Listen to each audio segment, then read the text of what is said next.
Note करना। श्री शिव पुराण के महात्म के तीसरे अध्याय में वर्णन किया गया है। पश्चात्तापः पापकृतां पापानां निष्कृतिः परा सर्वेषां वर्णितं सद्भिः सर्वपाप विशोधनम्। श्री शिव पुराण के महात्म के तीसरे अध्याय में श्लोक संख्या 5 श्री शौनक जी उसमें वर्णन है। पश्चात्तापः पापकृतां, जो पाप कर्म करने वाले लोग हैं उनके लिए पश्चाताप ही पापों को भस्म करने का एक साधन है।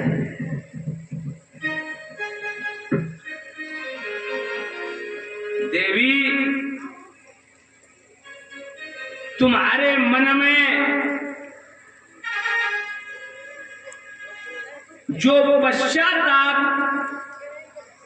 करने का विचार आया है, तुमने पश्चाताप करके अपने समस्त पापों का शोधन कर लिया है। पश्चाताप करने से पापों की शुद्धि होती है,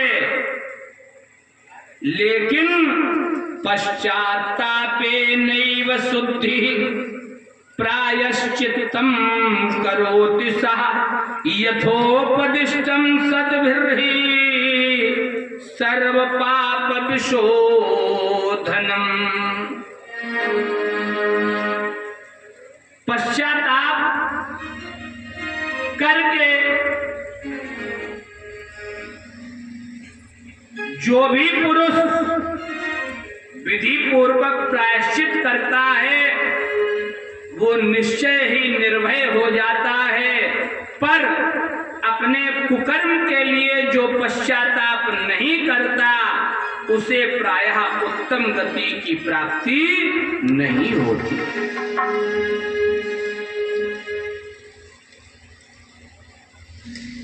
विद्वानों की सभा लगी थी, प्रश्न पूछा गया, मानव कौन?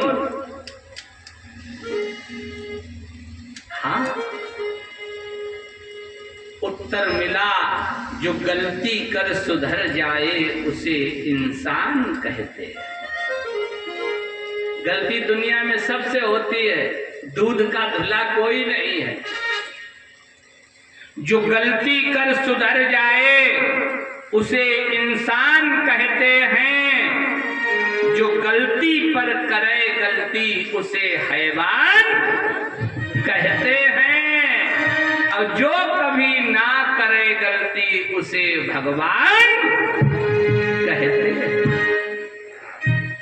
एक दूसरे विद्वान बैठे थे, उन्होंने सुंदर भाव दिया, कहा मानव कौन? कहा मनुज गलती का पुतला है, गलती हो ही जाती है। मनुज गलती का पुतला है, गलती हो ही जाती है, लेकिन अपनी गलती पे जो पछताए उसे इंसान कहते हैं। एक तीसरे विद्वान बैठे थे, उन्होंने कहा भूल होना प्रकृति है। प्रकृति माने मानव का स्वभाव। भूल होना प्रकृति है, मान लेना संस्कृति है।